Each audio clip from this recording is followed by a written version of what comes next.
What's up, fans and gamers alike? My name is Josh Rockstark, and today we're going to be doing something a little different. This is going to be a series called Gamestorming, and what we're essentially going to do with this series is think about potential sequels and remasters for different series, and we're going to start with Crash Team Racing.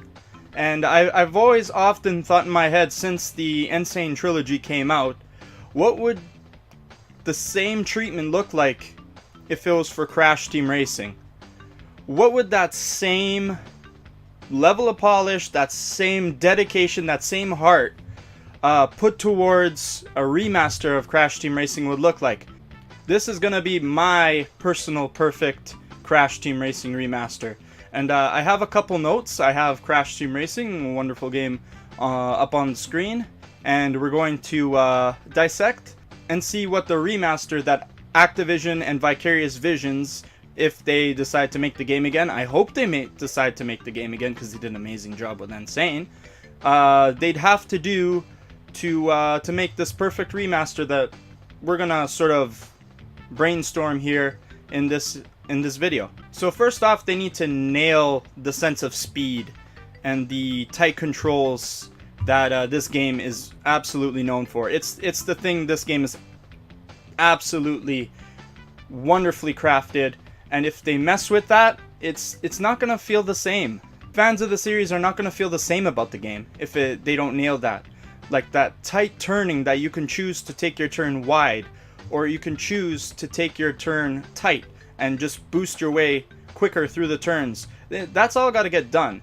And I think that'll be the more challenging aspect of the remaster. I think in terms of the game aesthetics, they killed it for Insane Trilogy, so they'll kill it again for this. I have no issues whatsoever about that. It's just they really got to nail the controls and everything.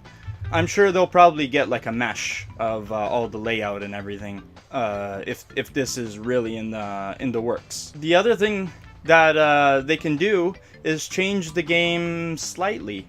And here's what I was thinking. So if we can, I'm going to pull the controller up, and we're going to go to the character select screen, just to take a look.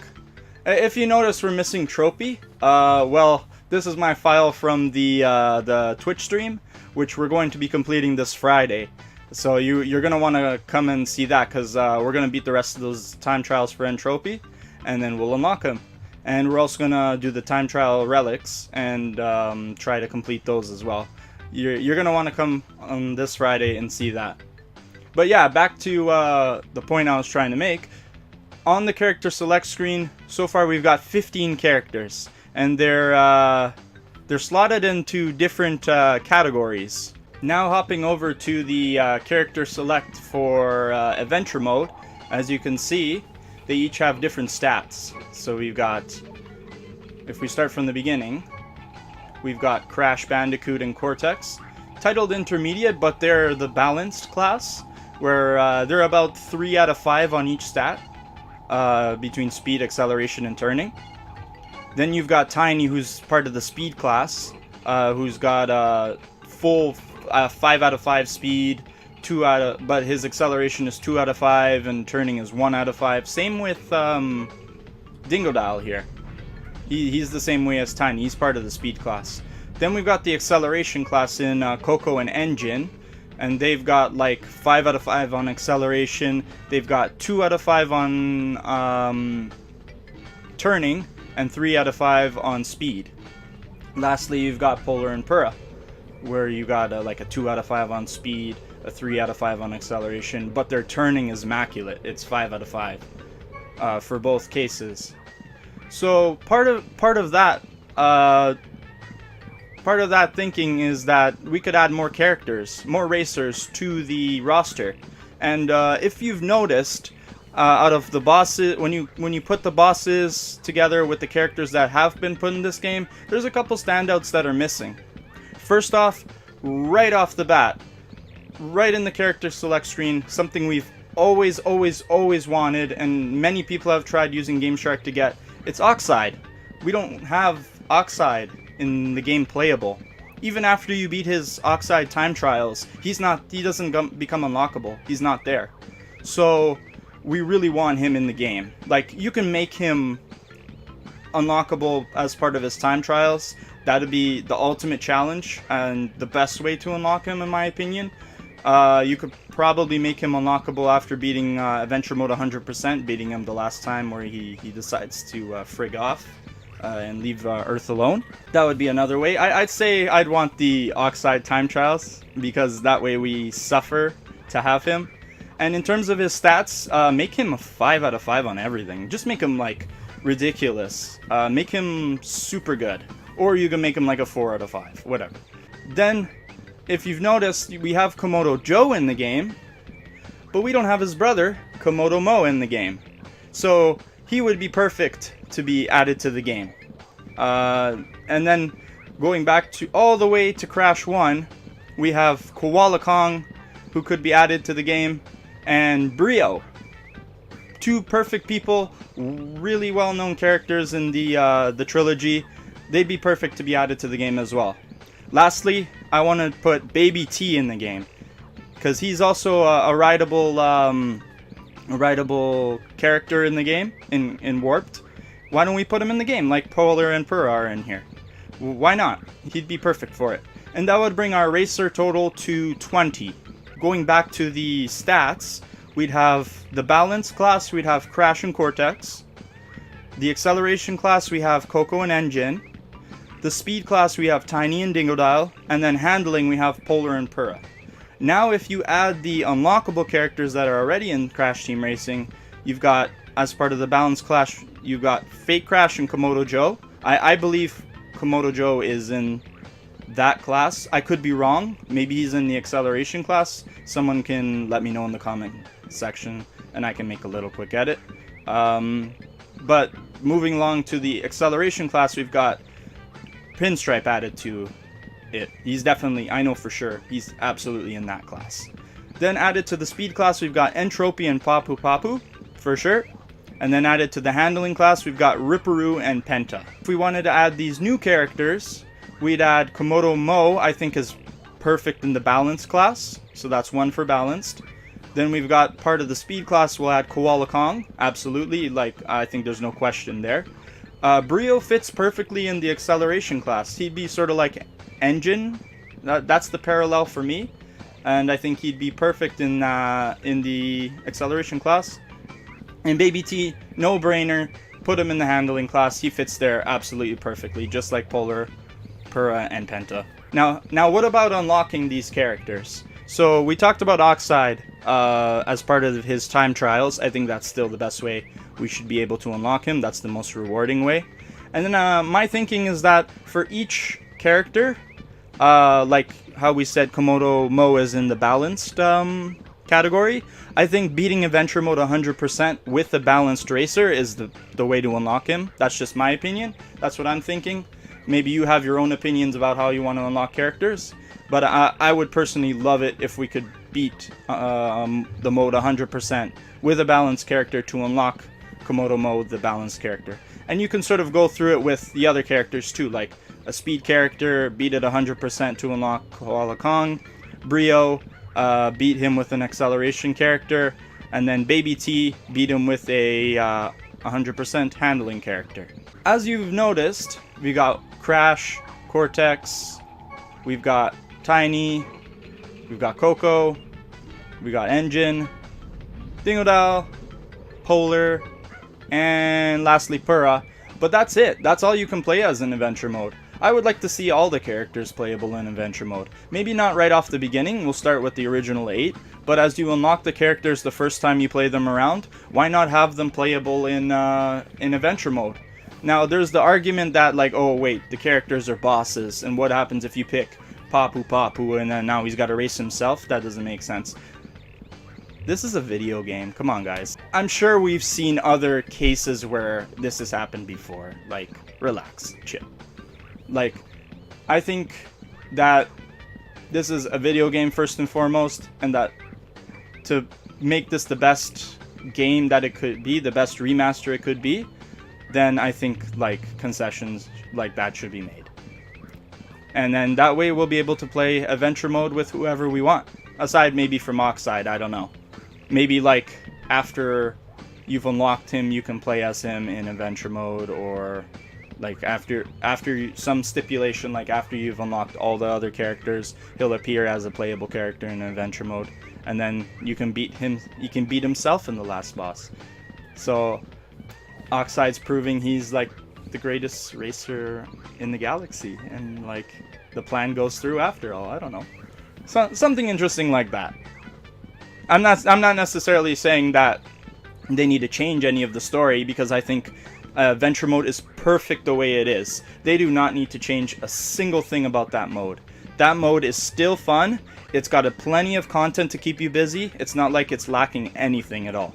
Keep it the way it is. Like, they didn't make any concessions on well, as like a development choice when they did the Insane trilogy. They don't need to do it now. Just adding extra characters like would be much appreciated. And of course, I'm not telling Activision and Vicarious how to make their game. This is just my own personal remastered version of Crash Team Racing, and the perfect remaster in my eyes. So now we go to additional modes. So let's get out of this for a sec. And I was thinking that wouldn't this game be absolutely perfect with an online mode? I think that part is a no-brainer in this day and age as well. Back then it couldn't have happened, but like it's for sure it's been done, and they could make a great online mode with the versus being like having an online option where you can play single races against people around the world, or you can create a lobby with your friends kind of thing. You can play cup races, so the cups that we have currently already. Oops, I guess I gotta go to arcade mode. And let's just pick Tiny, my boy Tiny, even though we can't turn. So we've got our cups already, and I don't think, like, at the start we need any extra courses. I don't see how they could. I think we have 18 courses, and that's good enough. That's the game. Like, we don't need any more courses other than that. Maybe potentially there could be like at the Insane trilogy, how they've developed their own level in future tense, which I actually made a reaction video and a walkthrough on how to beat. I'll leave that at the end of the video, and you guys can click and watch. But yeah, they could create their own courses using the game they created, and that would be fun for them, and it'd be interesting for us to see a couple new courses added to the game. But back to the online mode, cup races would be a great thing to add to the online mode for people to play. You're gonna want to have like leaderboards and stuff like that, like in terms of like maybe a leveling system would be interesting, like just to show how much you race, and like how much. I'm not saying put a full ranked mode in there, although that's kind of cool now that I think about it. I wasn't planning on that, but like just have something to show that you've played a certain amount of this game, and like some kind of like points system from playing these games. And then also battle mode. This game has a solid battle mode, and I really hope they put it in the online. It really great battle mode. I remember the stages and playing against my friends and them being super fun. The stages themselves on battle mode are pretty complex. They're not like especially like the pyramids one. That was really interesting. There's a hole on one of the parts of the map. There's ramps. There's like places where you can snipe people like from the top, and they can't get you. It's just like, it's perfect. Like Mario Kart does it phenomenally with Mario Kart 8 Deluxe, and I think they could do it phenomenally too. The last thing I want to mention is that part of the online mode, they could have downloadable ghosts. Like if there's like your favorite influencer, like let's say for example the completionist Gerard, he's killing times, he's just mashing up times like he did with his video. I'll put that in the link as well, because I think that Crash Team Racing video completionist episode's really good.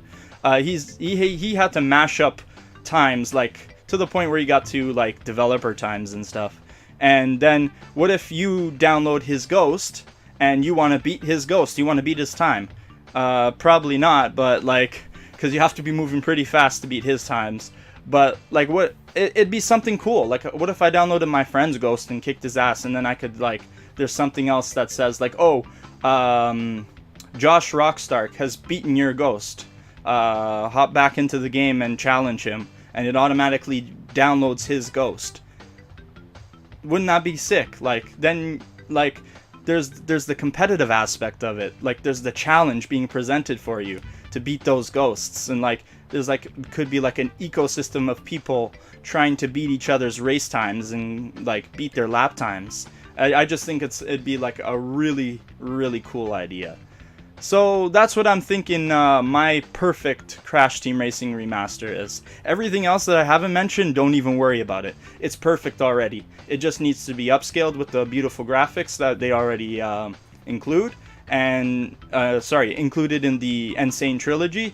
And then they just need to make sure they get the gameplay right. I think that's the first thing they need to focus on if this thing's not in development already. If they nail that, then I know that they have the rest of the game perfect, because they can do it. I know Vicarious Visions can do it. They've worked on Crash Nitro Kart before, and that game was pretty good.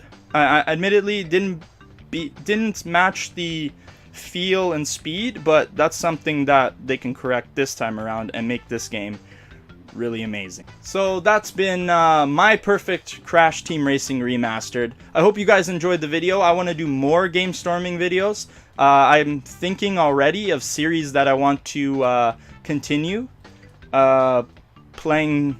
Like, maybe there might be a Gamestorming video for Spyro. Who knows? We'll see once we get started on that retrospectacle, and any other retrospectacles that series that come.